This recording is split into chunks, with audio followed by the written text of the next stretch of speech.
Alors le partenariat du CE entre le CEA, Orano, Nextech et SIA, il est né assez naturellement sur la base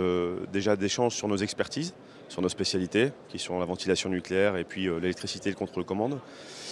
En fait, notre réflexe était assez simple. On a approché les industriels, exploitants qui portent les enjeux de sûreté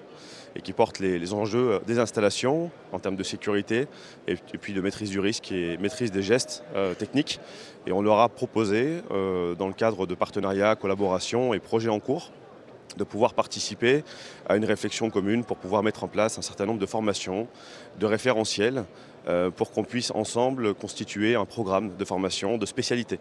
Voilà, donc c'est comme ça qu'est née la collaboration sur la base de propositions entre industriels et puis exploitants nucléaires sur lesquels on a travaillé ensemble pour pouvoir mettre en place des formations et naturellement nous avons approché un organisme de formation, donc Nextech, qui nous a permis de mettre en place la structure, les modules et puis de mettre en place une formation de spécialisation donc en Bac+3 et Bac+6.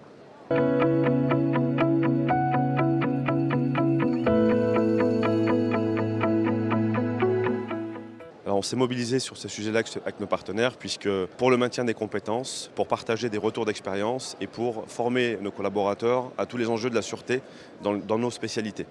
Donc c'était nécessaire pour nous de pouvoir proposer une amélioration, un maintien des compétences et évidemment de pouvoir mettre en place un système de compagnonnage, de formation qui permettait de transmettre un savoir au travers des générations puisqu'on sait que le nucléaire est aujourd'hui très dynamique et qu'il y a eu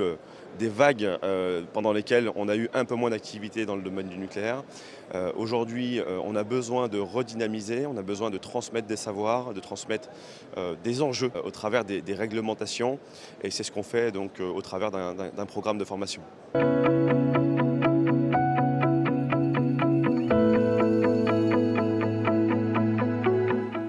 Le bilan est plutôt très positif, puisqu'avec nos partenaires CEA et Orano, nous avons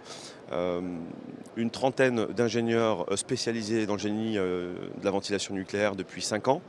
depuis la création de la formation en ventilation spécialisation nucléaire. Et pour ESIA, ça représente à peu près 6 personnes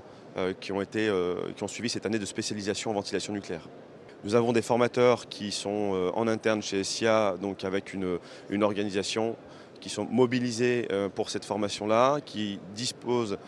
des formations pour la formation de spécialisation et également qui assurent un compagnonnage, un suivi des compétences en interne chez SIA.